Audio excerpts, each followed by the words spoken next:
The night air stung my cheeks as I hurried down the wet sidewalk, my worn sneakers splashing through puddles that reflected the neon lights of downtown Chicago. My thin jacket did little against the October chill, but I couldn't afford better, not since Dad's medical bills had consumed our savings, and the eviction notice appeared on our apartment door 3 weeks ago. Just one more block, I whispered to myself, my breath forming small clouds that disappeared into the darkness. Angelini's stood at the corner, its elegant facade a stark contrast to the gritty neighborhood surrounding it. Warm golden light spilled from its windows, and even from outside I could smell the rich aroma of garlic, basil, and something else. Something expensive. The kind of place I could never afford to eat at, but hopefully, the kind of place where tips would be generous enough to cover our rent. I paused before the heavy wooden door, checking my reflection in the window. My dark hair was pulled back into a neat ponytail, my face scrubbed clean of makeup except for a touch of mascara. The required uniform, black pants and white button-up, hung a bit loose on my frame. I'd lost weight worrying about Dad, about money, about everything. "You can do this, Ellie," I murmured, straightening my shoulders before pulling open the door. The warmth enveloped me immediately, along with the soft strains of classical music and the gentle clink of silverware against fine china. The hostess, a polished woman with perfect hair, gave me a thin smile when I explained I was there for my first shift. "Mr. Caruso mentioned you'd be starting tonight," she said, looking me over with barely concealed judgment. "Follow me." She led me through the dining room, past tables covered with crisp white linens and adorned with fresh flowers and flickering candles. The patrons were well-dressed, laughing softly over wine glasses that probably cost more than my entire wardrobe. I felt the familiar knot of inadequacy tighten in my stomach. The kitchen was a different world. Bright, loud, chaotic. Men in white coats barked orders in Italian and English. Steam rose from enormous pots, and the smell of fresh bread made my empty stomach ache.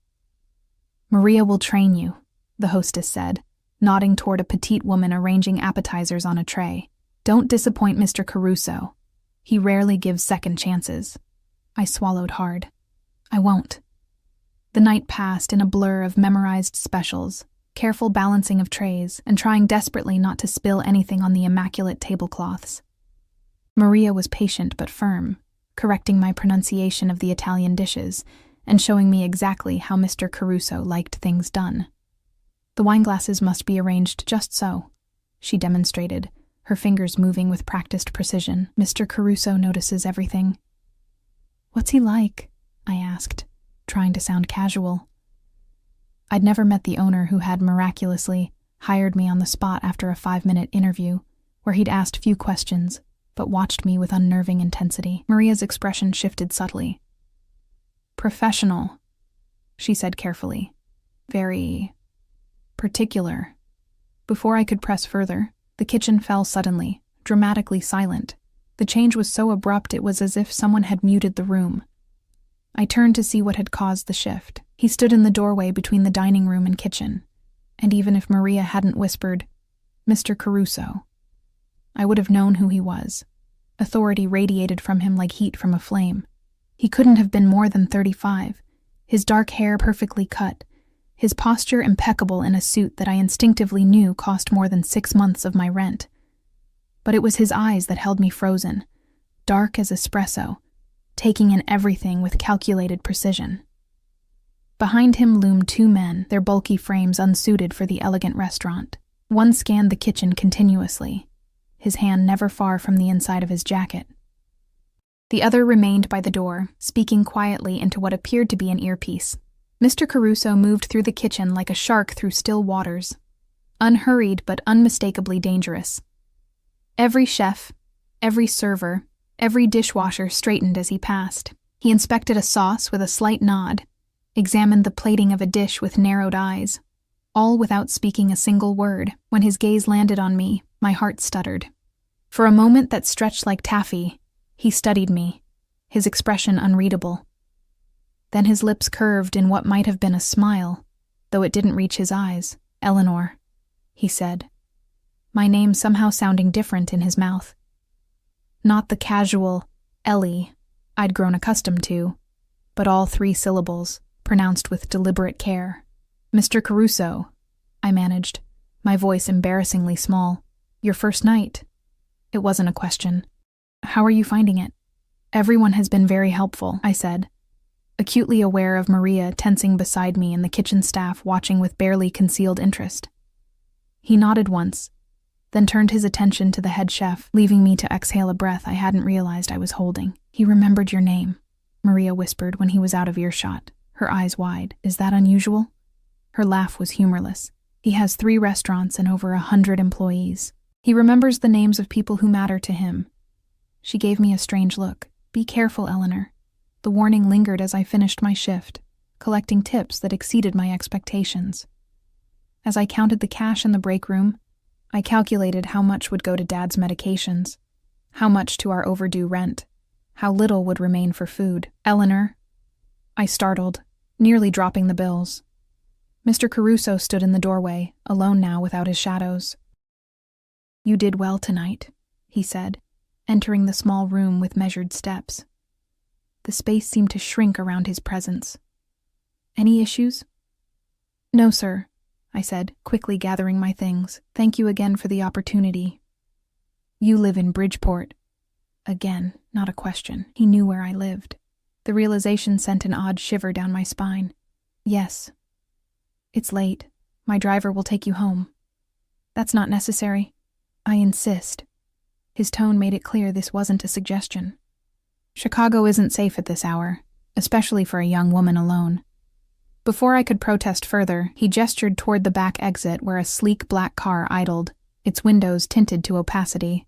The same man who'd been scanning the kitchen stood beside it, opening the rear door as we approached. "Marco will see you safely home," Mr. Caruso said, his hand coming to rest lightly on the small of my back as he guided me toward the car. The touch, though brief, burned through my thin shirt. "I'll expect you tomorrow, 6 o'clock sharp." The interior of the car was buttery leather, and the subtle scent of expensive cologne.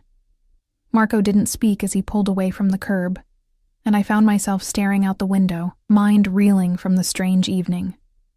As we drove through darkened streets, my phone buzzed. A text from Mrs. Gonzalez, our elderly neighbor who'd been checking on Dad while I worked. "He's asking for you. Fever worse.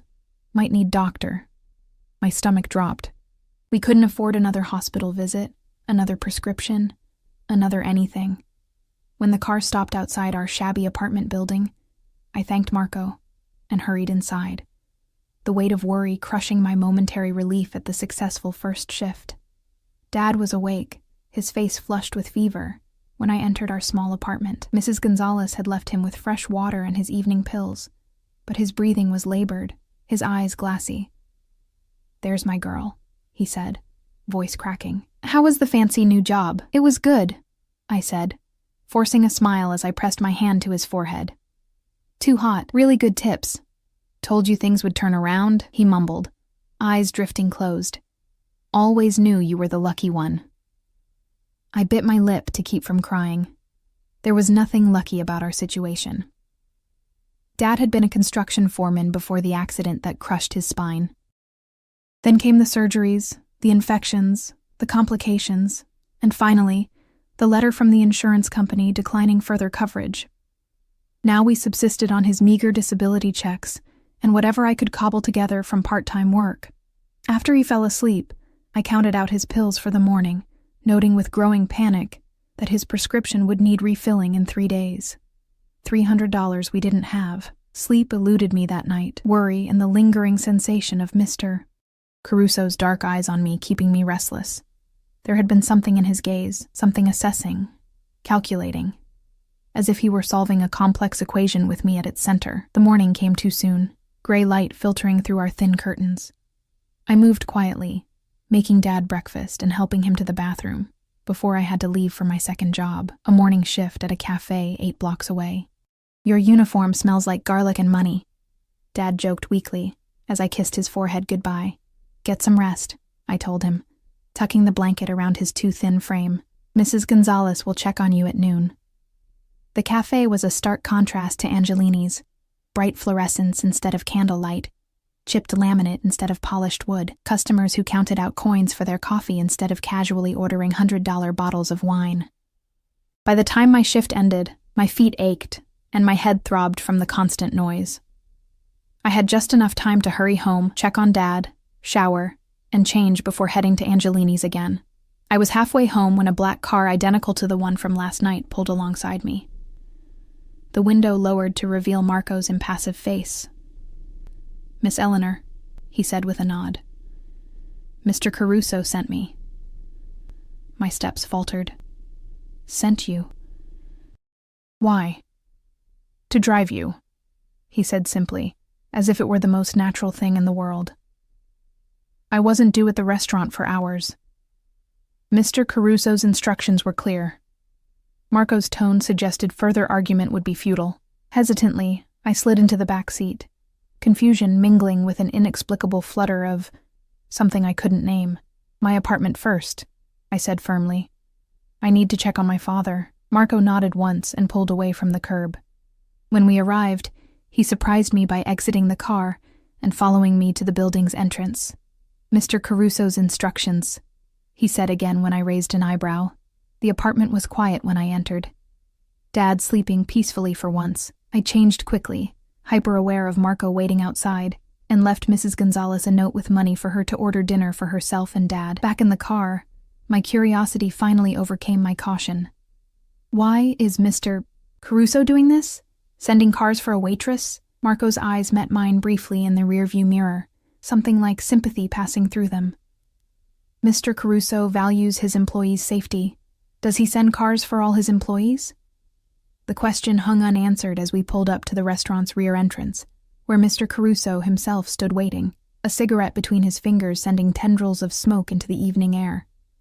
As I exited the car, his eyes tracked my movement, that same calculating look from yesterday, present in their depths. "Eleanor," he said, extinguishing the cigarette under a polished shoe. "You're early." "Your driver didn't give me much choice," I replied before I could stop myself. Instead of anger, a flash of amusement crossed his face. "Marco can be efficient." His gaze traveled over me, noting my damp hair and the slight flush in my cheeks from rushing. "Come, there's something I want to show you before your shift begins." I followed Mr. Caruso through a side door I hadn't noticed during my first shift. Unlike the bustling kitchen or the elegant dining room, this corridor was quiet, the carpet thick enough to muffle our footsteps. The walls were adorned with black and white photographs of what I assumed was Italy. Narrow streets, ancient buildings, people caught in moments of laughter decades ago. "My grandfather's hometown," Mr. Caruso said, noticing my gaze lingering on a particular image of an elderly man standing proudly before a small restaurant, near Naples. He came to America with nothing but the clothes he wore and his mother's recipes. There was a hint of something almost soft in his voice, at odds with the hard lines of his face. "Is that how Angelini's began?" I asked, genuinely curious. A shadow passed over his features. "Not exactly." Before I could ask what he meant, we reached a heavy wooden door. Mr. Caruso produced a key from his pocket and unlocked it, gesturing for me to enter before him. The office beyond was unexpected. Warm, almost cozy, with bookshelves lining one wall and a large desk of dark polished wood dominating the space. A leather sofa sat beneath a window overlooking the restaurant's private garden, currently illuminated by strings of delicate lights that reminded me of fireflies. "Sit," he said, indicating one of the chairs across from his desk. I perched on the edge, hyper-aware of the expensive surroundings, and the man watching me with that same unreadable expression. Up close, I noticed details I'd missed before, a thin scar that traced his jawline, the signet ring on his right hand, the way his shoulders filled out his tailored suit with the unmistakable breadth of someone who made physical fitness a priority. "Your father is ill," he said abruptly. My breath caught. "How did you—" "I make it my business to know who works for me, Eleanor." He leaned back in his chair, fingers steepled beneath his chin. "Spinal cord injury 2 years ago, subsequent infections, insurance complications. Each fact, delivered with clinical precision. A chill ran through me despite the room's warmth. That's private information." Privacy is a luxury few can truly afford. His eyes never left mine. You've been working 2 jobs to support him and pay for his medications. The cafe in the mornings, now here in the evenings. Before that, the grocery store on Halstead. And before that, the nursing home on 35th Street. Fear and indignation warred within me. Have you been investigating me? As I said, I'm particular about who works for me. He opened a drawer and withdrew a manila folder, placing it on the desk between us. Your previous employer spoke highly of your work ethic. Your neighbor, Mrs. Gonzalez, mentioned your devotion to your father. Your landlord, however, indicated you're 3 months behind on rent. My cheeks burned with humiliation. I don't understand why my financial situation matters to you, because I'm offering you a solution. He pushed the folder toward me. Open it. With trembling fingers, I complied. Inside was what appeared to be an employment contract, the terms outlined in precise legal language. My eyes widened as I saw the salary figure, nearly 3 times what I would make combining both my current jobs. This is a mistake, I said, looking up at him in confusion. No mistake.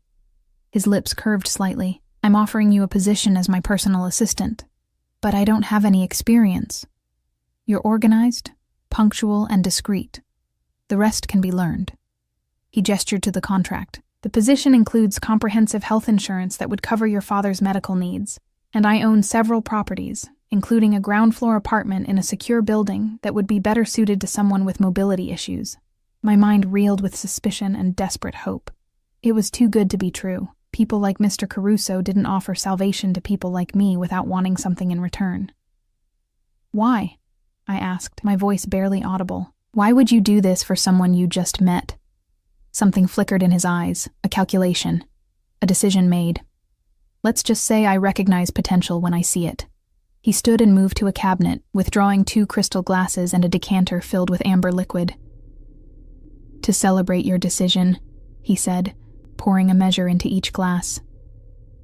I haven't decided anything, I protested weakly, though we both knew it was a lie. The promise of medical care for Dad, of financial stability, of not having to choose between rent and prescriptions. It was everything I'd been praying for. He placed a glass before me, his fingers brushing against mine in a touch that seemed deliberate. Consider it then. Take the contract home. Review it with your father. I hesitated, then slipped the folder into my bag. Thank you for the opportunity, Mr. Caruso. I should get to my shift now. Call me Dante, he said, his voice dropping to a register that seemed to vibrate through my chest. And take tonight off. Start fresh tomorrow, as my assistant, not as a waitress. I started to protest, thinking of the lost tips, but he raised a hand, silencing me. Your salary begins today, regardless of your decision. Consider it a sign of good faith. As if summoned by an invisible signal, the door opened, and Marco appeared, ready to escort me back through the corridor. I rose on unsteady legs, clutching my bag and the impossible opportunity it now contained.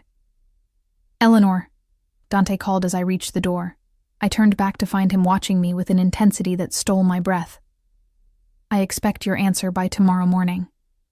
The drive home passed in a blur, my mind racing with possibilities and warnings. It wasn't until I was climbing the stairs to our apartment that rationality began to reassert itself. Men like Dante Caruso didn't pluck waitresses from obscurity and offer them life-changing positions after a single shift. There had to be a catch, a price I wasn't seeing. Dad was awake when I entered, his eyes brightening at the sight of me. You're home early, he said, muting the small television we'd managed to keep when we'd sold most of our belongings to cover his first surgery. I sat beside him on the worn sofa, the folder heavy in my hands. Something unexpected happened. His brow furrowed as I explained the bizarre turn of events, his expression shifting from confusion to suspicion to cautious hope as I showed him the contract. This man, he said slowly, the restaurant owner. What exactly does he want from you, Ellie? The question hung between us, loaded with implication. He says he sees potential, I replied, the words sounding hollow even to my own ears. Dad's hand covered mine, his palm rough from years of physical labor. Men like that, Rich men. They don't just hand out opportunities without expecting something in return. I know, I whispered. But Dad, look at these medical benefits, and there's an apartment. Ground level, no stairs for you to navigate. We wouldn't have to worry about eviction anymore. His eyes, so like my own, searched my face. At what cost, though? Your happiness? Your safety? I had no answer for him. Instead, I helped him take his evening medication, changed his bandages, and listened as he eventually drifted off to sleep, his breathing labored even in rest. After he was settled, I sat at our small kitchen table, reading through the contract line by line. The terms were generous, almost suspiciously so, but I could find no hidden clauses, no sinister fine print that might explain Dante's motivations. Near midnight, my phone chimed with a text from an unknown number. Have you made your decision? D. My fingers hovered over the screen. How had he gotten my number? Another reminder of how much he already knew about me, how little I knew about him. Instead of replying, I opened my laptop and typed Dante Caruso Chicago into the search bar. The results were sparse. Mentions of his restaurants, a few society page photos showing him at charity galas, always with different women, always somehow separate from the crowds around him. Nothing about his background, his family, how he'd acquired the wealth so evident in everything from his clothes to his car. It was as I was about to close my computer that I noticed an article buried several pages deep in the search results. Local business owner questioned in disappearance of former associate. The piece, dated 3 years ago, mentioned Dante briefly, noting that he had been cleared of any involvement. But something about it left an uneasy feeling in the pit of my stomach. My phone chimed again. I don't appreciate being ignored, Eleanor. The message sent a chill down my spine. I quickly typed back, still considering. We'll have an answer tomorrow as promised. His reply came instantly. See that you do. Sleep eluded me that night, my mind cycling through scenarios and possibilities. By dawn, exhaustion had made the decision for me. We needed the money. Dad needed the medical care, and I would deal with whatever complications came with accepting Dante's offer. I texted my acceptance at 6 a.m., not expecting an immediate response. But my phone rang seconds later. Good choice. Dante's voice was smooth, satisfied. Marco will collect you at 8. Pack what you need for the day. We'll arrange the move to the new apartment by the end of the week. My father will be well cared for during the transition. I've arranged for a home health aide to assist him today while you're working. Before I could respond, he had hung up, leaving me staring at my phone in disbelief. True to his word, Marco arrived precisely at 8, helping me into the now familiar black car. Instead of heading to Angelini's, however, we drove deeper into downtown, eventually pulling up before a gleaming high-rise that seemed to touch the clouds. Mr. Caruso's primary office, Marco explained, opening my door. 18th floor. The lobby was all marble and glass, security guards stationed discreetly but obviously at various points. A woman with a severe bun and sharper eyes met me at the elevator. Eleanor Bennett, she said, her tone making it clear this wasn't a question. I'm Vivian, Mr. Caruso's executive administrator. I'll be showing you your duties. The elevator ride was silent, Vivian's perfume too strong in the confined space. When the doors opened, we stepped into a reception area decorated in shades of gray and black. The Caruso Enterprises logo, a stylized lion, emblazoned on the wall behind a sleek desk. You'll primarily work from here, Vivian said, indicating a smaller desk positioned to the side of what I assumed was Dante's office. Managing his schedule, screening calls, handling correspondence. The technical aspects I can teach you, but the most important part of this job is discretion. Her eyes narrowed slightly. Mr. Caruso values his privacy above all else. Of course, I murmured, trying to look as though I belonged in this world of floor-to-ceiling windows and furniture that probably cost more than a year's rent. Vivian handed me a tablet, his schedule for today. Memorize it. You'll accompany him to all meetings, take notes, and anticipate his needs before he has to ask. I glanced down at the screen, my eyes widening at the list of names. Several I recognized as prominent business figures in Chicago, others complete mysteries to me. Don't be intimidated, came Dante's voice from behind us. Most of them are far less intelligent than they'd like the world to believe. He stood in the doorway to his office. Different somehow in this setting. Harder. Colder. The brief glimpse of warmth I'd seen when he spoke of his grandfather nowhere to be found. His suit was charcoal today, his tie the deep red of old blood. His expression unreadable as he assessed me. "The blue looks good on you," he said, nodding toward the dress I'd chosen, one of the few professional outfits I owned, purchased for job interviews and hopelessly out of date. Vivian's eyebrows rose fractionally at the comment.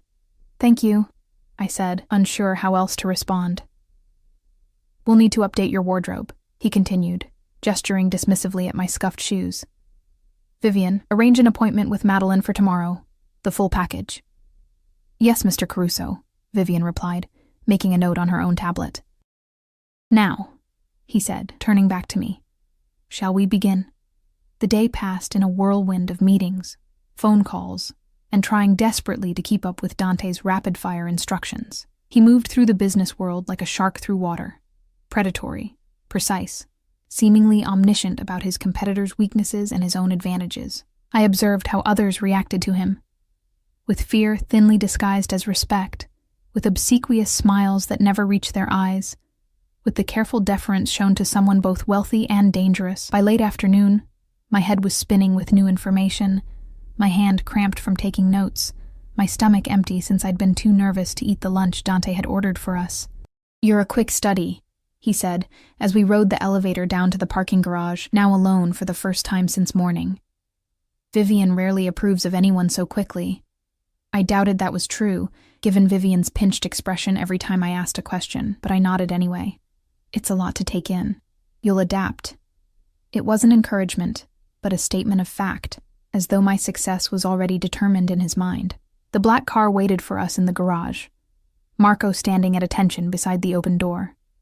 As we approached, I noticed another vehicle parked nearby, an SUV with tinted windows and two men inside, their postures alert despite their casual clothing. "Security," Dante said, following my gaze. A necessary precaution in my position. The statement raised more questions than it answered, but I held my tongue as we slid into the back seat. Instead of driving toward my apartment, we headed in the opposite direction. "Where are we going?" I asked, watching the familiar streets give way to the wealthier neighborhoods north of the river. "To see your new home," Dante replied, his attention on his phone. I had the property prepared today. My chest tightened with a mixture of anxiety and something like excitement. That was fast. I thought we had until the end of the week. He looked up, that calculating gaze fixed on me once more. "I don't believe in wasting time, Eleanor. Your father will be moved tomorrow. The medical equipment has already been delivered, and a nurse will visit daily to assist with his care." Thank you," I managed, the words inadequate for the magnitude of what he was offering, and for the unnerving speed with which he operated. "But I should be the one to help him adjust. He doesn't do well with strangers. You'll have time with him in the evenings," Dante said dismissively. "Your priority during the day is your work for me." There was a finality to his tone that silenced further protest. I turned to look out the window, watching as we pulled up to a sleek building in Lincoln Park, its facade all glass and steel. A doorman hurried to open the car door. "Mr. Caruso," he said with a deferential nod. "Everything is prepared as requested." Dante's hand came to rest on the small of my back as he guided me through the lobby, the touch proprietary in a way that made my skin prickle. The elevator required a key card, which Dante produced from his pocket. "The penthouse?" I asked, noticing he pressed the button for the top floor. A slight smile curved his lips. "No, that's my residence when I stay in the city. You'll be on the 4th floor." The revelation that I would be living in the same building as my employer sent a jolt of unease through me.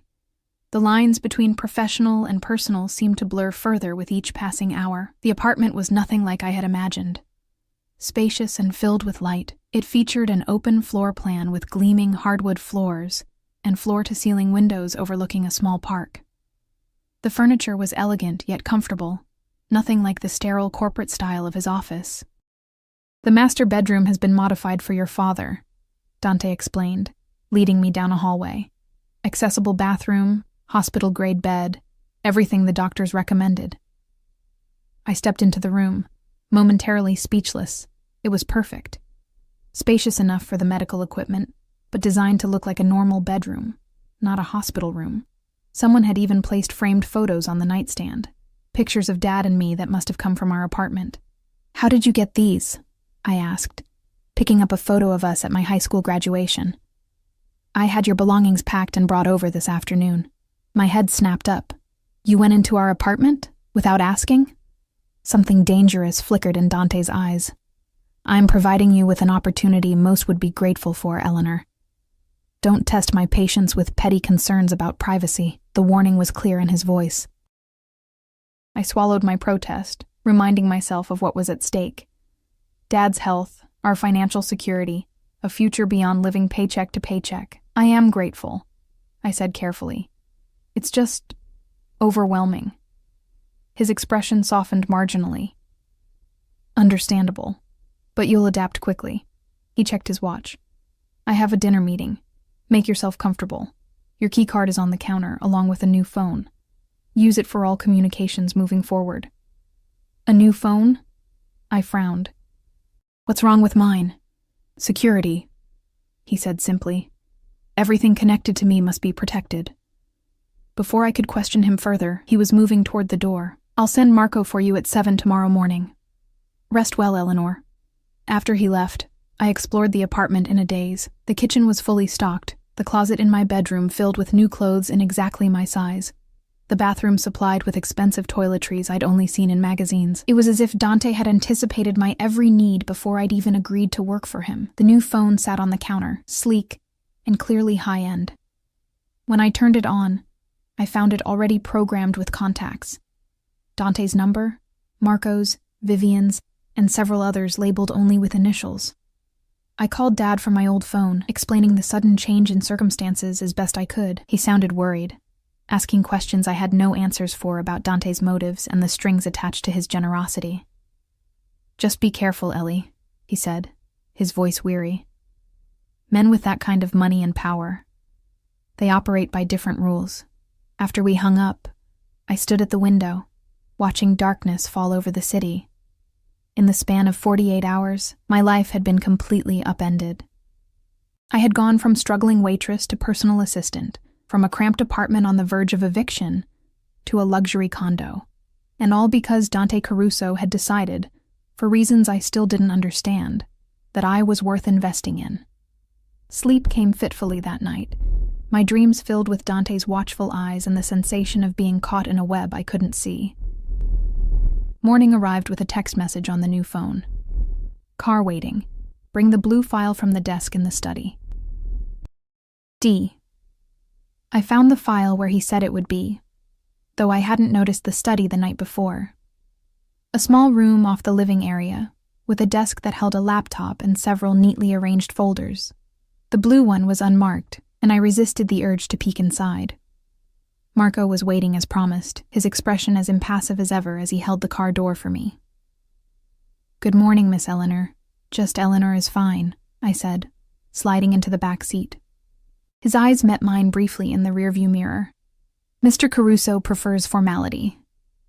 The statement felt like another piece of a puzzle I was struggling to assemble. Who was Dante Caruso, really? A successful businessman with an unusual interest in helping a struggling waitress? Or something else entirely? We drove not to the office building from yesterday, but to Angelini's, which stood quiet and empty in the early morning light.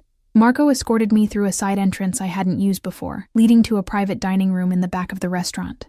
Dante sat alone at a table set for two, reading something on his tablet. He looked up as I entered, his gaze sliding over me in a way that made me acutely aware of the simple dress I'd chosen from the new wardrobe. "The file?" he asked by way of greeting. I handed it to him, watching as he flipped it open and scanned its contents with practiced efficiency. Whatever he saw seemed to satisfy him as he closed it and set it aside. "Sit," he said, gesturing to the chair across from him. "Have you eaten?" I shook my head, suddenly aware of how hungry I was after barely touching food the day before. He made a small gesture, and instantly a server appeared with plates of fresh fruit, pastries, and a steaming pot of coffee. "Eat," Dante said. "We have a busy day ahead." As I sipped the rich coffee, far better than anything I'd been able to afford before, He studied me with that same calculating expression. "Your father will be moved to the new apartment today," he said abruptly. "The medical transport has been arranged for noon. I've given you the afternoon off to help him settle in." Relief flooded through me. "Thank you. I appreciate that." "I take care of what's mine, Eleanor." The statement hung between us, loaded with implication. I wasn't just his employee. In some way I didn't fully understand yet. He considered me his. The thought should have terrified me. Instead, it sent a complicated thrill through my veins, a mixture of fear and something dangerously close to anticipation. "The restaurant," I said, desperate to change the subject. "Do you come here every morning?" "When I'm in Chicago," he replied, cutting a piece of fruit with precise movements. "I own the building above it as well. My private residence is on the top floor." I recalled what Maria had said about Dante having 3 restaurants. "And the others? Do you visit them as often?" Something like amusement flickered in his eyes. "Curious about me, Eleanor?" I felt heat rise to my cheeks. "I just want to understand who I'm working for." A reasonable desire. He set down his fork, giving me his full attention. "I own businesses throughout the city, restaurants, nightclubs, import companies, real estate. Some more visible than others. And before that?" I pressed, emboldened by his apparent openness. "You mentioned your grandfather came from Italy, but not how Angelini's began." The amusement vanished, replaced by a coolness that made me regret my question. "My family history is complex and not relevant to your position." "I'm sorry, I didn't mean to pry." "Yes, you did," he said. But there was no anger in his voice, only a sort of detached interest. "You're trying to solve the puzzle of why I've taken an interest in you. It's natural, but ultimately unnecessary. All you need to know is that I saw something in you worth cultivating, and I reward loyalty generously." Before I could respond, his phone buzzed. He glanced at it, his expression hardening. "Change of plans. We need to handle something at the docks." "The docks?" I echoed, confused. "One of my import businesses," he said, rising from the table. "Bring your tablet. You'll need to take notes." The ride to the harbor was tense, Dante making several phone calls in rapid Italian, his tone growing increasingly cold with each conversation. I sat silently beside him, trying to make sense of the fragments I could understand. Something about a shipment, a discrepancy in numbers, someone who needed to be dealt with. When we arrived, Marco opened the door, and I was surprised to see the same 2 men from the SUV in the parking garage now flanking our car. They scanned the surroundings with professional vigilance before nodding to Dante. "Wait here," he told me, his voice leaving no room for argument. Through the car window, I watched as he strode toward a warehouse, the men following close behind. For 20 minutes I sat alone in the car, the silence broken only by the distant sound of gulls and the occasional horn from ships in the harbor. When Dante returned, there was a different energy about him, a coiled tension that hadn't been there before. A smear of what looked disturbingly like blood marked the cuff of his otherwise immaculate shirt. "Is everything okay?" I asked, my voice small in the heavy silence. His eyes met mine, darker than I'd ever seen them. "It is now." A chill ran through me as Marco pulled away from the docks, the warehouse disappearing behind us. For the first time since accepting Dante's offer, I felt the full weight of what I might have gotten myself into, a world operating by rules I didn't understand, with consequences I couldn't begin to imagine. "Eleanor," Dante said, his voice softer now, almost gentle. "There are aspects of my business that aren't for your concern. Your job is to support me, not question me. Do you understand?" I nodded slowly, the pieces finally beginning to align in my mind. The security, the private entrances, the way people looked at him with fear rather than respect. Dante Caruso was more than a successful businessman, and I had just tied my fate to his. The afternoon found me in the new apartment, helping Dad adjust to his surroundings. The medical transport had been seamless, the team professional and gentle as they settled him into the hospital-grade bed that somehow managed to look like normal furniture. "This place," Dad whispered, his eyes wide as he took in the spacious room, the equipment discreetly integrated into the design. "Ellie, this must cost a fortune." I busied myself arranging his medications on the bedside table, avoiding his questioning gaze. Mr. Caruso is very generous with his employees. Too generous, Dad murmured. No one gives something for nothing. I couldn't argue with him. The same thought had been circling in my mind since the incident at the docks. That smear of blood, the cold darkness in Dante's eyes, the way he'd said, "It is now," when I'd asked if everything was okay. None of it aligned with the image of a legitimate businessman. A soft knock at the door interrupted my thoughts. I opened it to find a woman in her 50s, her practical clothes and kind eyes suggesting a nurse. "I'm Sarah," she said, offering her hand. "Mr. Caruso hired me to help with your father's care." Dad tensed visibly at the mention of Dante's name. "We don't need charity." Sarah's smile remained steady. "It's not charity, sir. It's part of Ms. Bennett's employment package.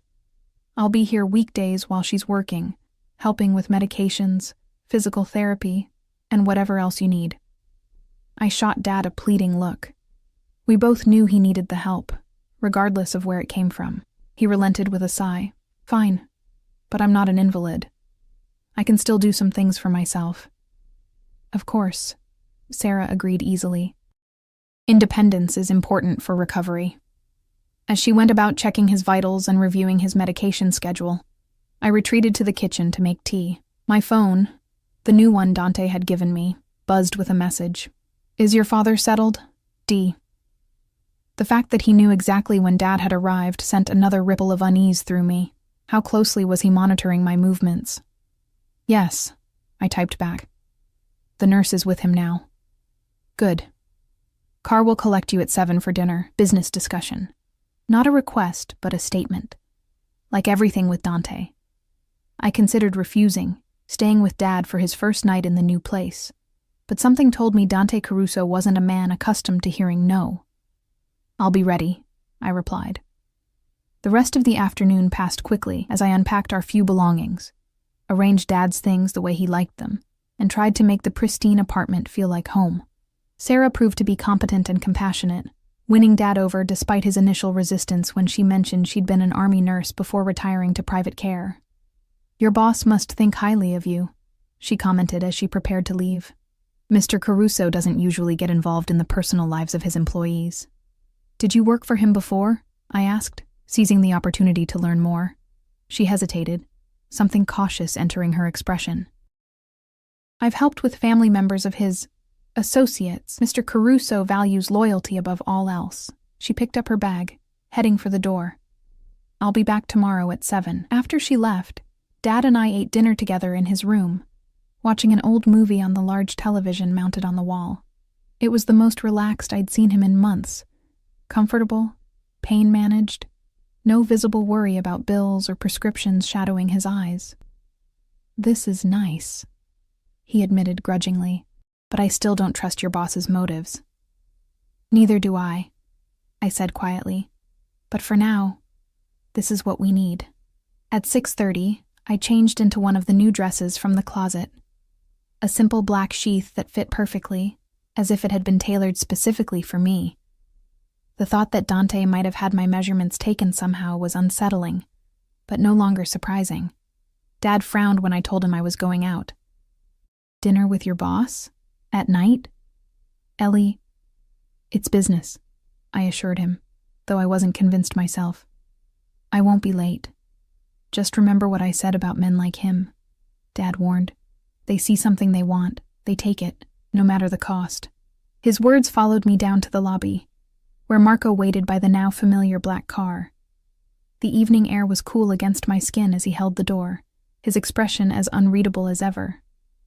"Where are we going?" I asked as we pulled away from the curb. "Mr. Caruso's residence," Marco replied, his eyes meeting mine briefly in the rearview mirror. There was something there.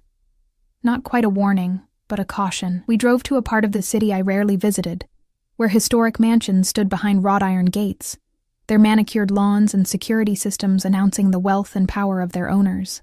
Marco pulled up to one such property, larger and more imposing than its neighbors, set back from the road and surrounded by a stone wall. The gates opened silently as we approached, closing behind us as we followed a curved driveway to the front entrance. Unlike the modern glass and steel of his downtown buildings, Dante's home was old-world elegance, stone and brick, with ivy climbing the walls and windows that glowed with warm light. Marco escorted me to the door, which opened before we reached it. A man in a dark suit nodded respectfully. "Miss Bennett, Mr. Caruso is expecting you in the study." The interior was just as impressive as the exterior. Hardwood floors covered with antique rugs, walls adorned with what appeared to be original artwork, furnishings that spoke of old money and refined taste. It was nothing like the sleek modernity of his office or the comfortable luxury of the apartment he'd provided for Dad and me. This was a home built to impress, to intimidate, to announce its owner's power without saying a word. I followed the man down a hallway lined with photographs, Dante with various public figures, at charity events, at what appeared to be the opening of one of his restaurants. In each image, he stood slightly apart, watching rather than participating, that same calculating look in his eyes. The study door stood open, revealing a room lined with bookshelves and dominated by a massive desk. Dante sat behind it, his attention focused on the papers before him. He looked up as I entered, his gaze traveling over me in a way that made my skin warm. "The dress suits you," he said, rising from his chair. He'd changed since the morning, now wearing a perfectly tailored black suit with a crisp white shirt, open at the collar. "Would you like a drink?" I shook my head. I should keep a clear head for a business discussion. A slight smile curved his lips. "Always practical. One of the qualities I admire in you, Eleanor." He gestured to a door at the side of the study. "We'll eat in the private dining room, more comfortable for conversation." The room beyond was intimate, a round table set for two, candles providing most of the light, a view of the garden visible through French doors that stood open to the mild evening air. It felt distinctly unbusinesslike. "This seems personal," I said carefully as he pulled out my chair. Dante took his seat across from me, his dark eyes reflecting the candlelight. "Business and personal often intersect in my world. Surely you've realized that by now." A server appeared silently, pouring wine into Dante's glass and water into mine, then disappearing just as quietly. "Your father is comfortable?" Dante asked, though I suspected he already knew the answer. "Yes. The apartment, the nurse, it's all more than generous, as I said. I take care of what's mine." He lifted his glass, studying the deep red liquid. "And you are mine now, Eleanor, my employee, under my protection." The possessiveness in his tone sent a shiver through me, fear and something else, something I was reluctant to examine too closely. Is that what this dinner is about? Reminding me of my place? His laugh was low, unexpected. "Your directness is refreshing. Most people in my orbit learn to speak in careful circles, never asking the real questions. I'm not most people." "No," he agreed, his eyes never leaving mine. "You're not. That's precisely why you're here." The server returned with our first course, something artfully arranged that I barely tasted as Dante continued. "I brought you here to discuss your role moving forward. You've proven yourself observant and discreet. Qualities I value highly. I thought of the docs, the blood on his cuff. Discreet enough not to ask about things that don't concern me?" His expression hardened slightly. "Precisely. My business interests are diverse. Not all of them are meant for public scrutiny. Are they legal?" The question slipped out before I could stop it. For a long moment, Dante simply watched me, his face unreadable. Then he set down his fork with deliberate care. "That depends on whose law we're discussing. Mine, or the city's." The confirmation of what I'd suspected sent ice through my veins. Dante Caruso wasn't just a businessman. He was something darker, more dangerous. "I see," I said, my voice barely above a whisper. "Do you?" He leaned forward slightly. "Do you understand what I'm offering you, Eleanor? Not just financial security, but real power. A place at my side in a world few ever glimpse, let alone enter." "Why me?" I asked, the question that had haunted me since that first night at Angelini's. "Out of all the people you could choose, why a waitress with no connections, no experience? Nothing to offer but desperation." Something shifted in his gaze. A calculation made, a decision reached. "Because I've been watching you for longer than you realize. Your resilience, your loyalty to your father, your intelligence despite limited opportunities, And because you remind me of someone I once knew. The admission raised more questions than it answered. Who? That's a story for another time, he signaled, and the server appeared with our main course. For now, all you need to know is that I'm offering you a choice. Continue as you have been, managing my legitimate affairs, enjoying the benefits of my protection and generosity. Or, I prompted when he paused. Or step further into my world, see everything, know everything. With greater rewards, but also greater risks, the choice hung between us, heavy with implication. I thought of Dad, finally receiving the care he needed. Of the apartment, the security, the end to constant worry about money, and of the darkness I'd glimpsed in Dante's eyes, the blood on his cuff, the fear he inspired in others. What would happen if I chose neither? I asked softly. If I walked away? His expression didn't change, but something cold entered his eyes. I think you're intelligent enough to know that's not a real option, Eleanor. You've already seen too much. The threat was veiled but unmistakable. There was no walking away from Dante Caruso. Not now, perhaps not ever. I need time, I said finally, to think about what you're offering. He nodded once, as if my answer was exactly what he'd expected. Take the weekend. We'll speak again on Monday. The rest of the meal passed in tense silence, the food turning to ash in my mouth as I contemplated the trap I'd willingly walked into and the impossible choice that lay before me. The weekend passed in a strange limbo. I spent most of it with Dad, helping him adjust to the new apartment, learning the routines Sarah had established for his care. His condition seemed to improve almost immediately in the more comfortable surroundings. His breathing easier, his pain more manageable, his spirits lifting as he realized we weren't constantly on the edge of financial ruin. It's good to see you smile again, I told him Sunday afternoon as we sat by the window overlooking the park. His weathered hand covered mine. It's good not to worry about leaving you with nothing but debt. He studied my face, his eyes, so like my own, searching for something. But I'm worried about the price you're paying for all this, Ellie.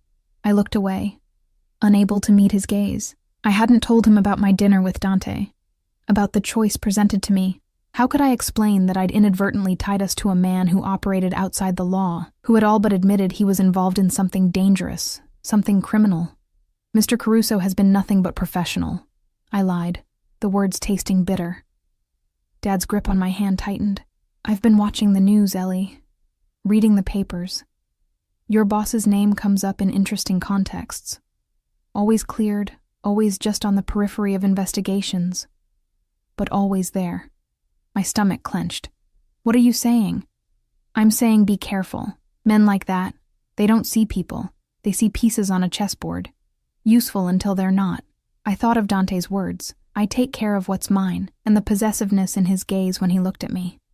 Whatever game he was playing, I wasn't just a pawn to him, but that realization brought little comfort. Monday morning arrived with the now familiar routine. Marco waiting with the car, the drive to Dante's office, Vivian's cool efficiency as she briefed me on the day's schedule. But there was a subtle difference in how people looked at me, a new wariness in their interactions. Word had spread somehow that I'd been invited to Dante's home, that I was more than just his assistant. Vivian confirmed as much when she cornered me in the break room, her voice low and urgent. Whatever he's offering you, be very sure before you accept.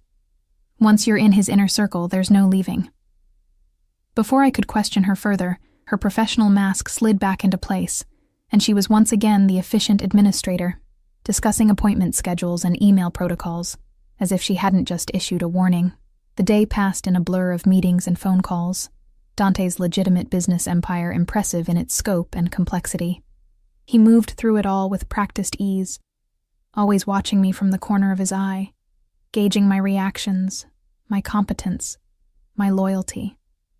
It wasn't until late afternoon that we were alone, the office emptying as employees headed home. Dante beckoned me into his private office, closing the door behind us. "Have you made your decision?" he asked without preamble, leaning against his desk with casual grace that didn't quite mask the tension in his shoulders. I took a deep breath, steadying myself. "Before I answer, I need to know something. Who am I to you? Really? Why this interest in my life, my father's care, my future? For a long moment, he simply studied me, something calculating and yet almost vulnerable in his gaze. Then he moved to the window, looking out over the city he seemed to control. Your mother's name was Catherine, he said quietly. She worked as a bartender at one of my clubs, 25 years ago. The unexpected direction caught me off guard. You knew my mother? He turned back to face me, his expression unreadable. She was beautiful, intelligent, determined to create a better life for herself. Much like you. A cold feeling spread through my chest. She died when I was 3. I barely remember her. Car accident. Dante nodded. Or so the official report stated. What do you mean? My voice had risen, shock making it difficult to maintain my composure. What are you saying? Dante's eyes held mine, dark and impenetrable. Your mother became involved with a man in my organization, someone who was skimming money, betraying my family's trust. When we discovered his deception, he attempted to flee with Catherine and you. The room seemed to tilt around me. My father is not your biological father, Dante said bluntly. Thomas Bennett adopted you after your mother's death, gave you his name, raised you as his own. A good man by all accounts, but not your blood. My legs threatened to give out. I sank into the nearest chair, mind reeling. You're lying. I have no reason to lie, Eleanor. His voice had softened, almost gentle now. Your biological father was killed in the aftermath of his betrayal. Your mother's death was collateral damage, a tragedy that should have been avoided. Tears burned behind my eyes. And me? Why didn't I die too? Something flashed across Dante's face. Regret, you were found in the back seat of the car, unharmed. My father made the decision to spare you, to allow Bennett to adopt you when he came forward, to give you a chance at a normal life. Your father, I repeated numbly. So, you're telling me your family had my parents killed, orphaned me, and now, what? You feel guilty? Is that what this is? Assuaging your conscience by helping the poor little orphan girl? Anger flared in his eyes, there and gone in an instant. It's not that simple. The rules of our world are absolute. Betrayal means death. But innocence should be protected when possible. You were an innocent. And now? My voice shook with emotion. What am I now? Dante moved closer, his presence filling the space between us. Now you're a woman I've been watching for years, making sure you were safe, provided for in small ways. The scholarship that paid for your first year of college before your father's accident? The landlord who mysteriously forgave a month's rent when you were struggling? The doctor who accepted partial payment for your father's treatment? All my doing. The revelation sent shockwaves through me. My entire life had been shadowed by this man, manipulated in ways I never suspected. Why reveal yourself now? I demanded. Why this job? This apartment? All of it? Because I saw how close to the edge you were getting. How desperate. He knelt before me, his eyes level with mine, and because I've come to admire your resilience, your loyalty, your fire, qualities we share. I shook my head, trying to process the bombshell he'd dropped. So what am I to you? A charity case? A responsibility? A way to make amends for your family killing my mother? You're a loose end I've chosen to weave back into the fabric of my life, he said simply, and potentially much more, if you choose it. The implication hung between us, heavy with possibility. The choice you offered me Friday night. To stay on the periphery or step fully into your world. Yes. His hand came to rest on the arm of my chair, not quite touching me, but close enough that I could feel the heat of his skin. But now you understand the context. This isn't random chance or charity. This is reclaiming what was always meant to be part of my family's orbit. I stood abruptly, needing distance from his overwhelming presence. I need time to process this, to verify what you've told me. Of course. He rose smoothly, giving me space. Though you won't find much in official records. My family has always been careful about what truths reach paper. Your family, I echoed. What exactly does that mean? What are you, Dante? His smile was thin, almost predatory. I think you've already figured that out, Eleanor. I'm the head of one of Chicago's oldest and most powerful families. Some call it organized crime.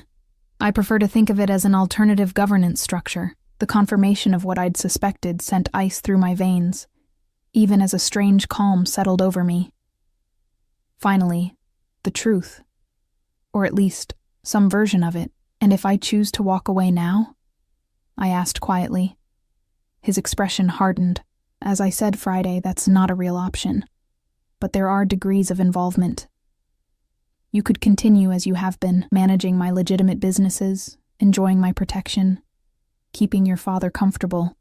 Or you could step fully into my confidence, become truly part of my inner circle, with all the privileges and responsibilities that entails.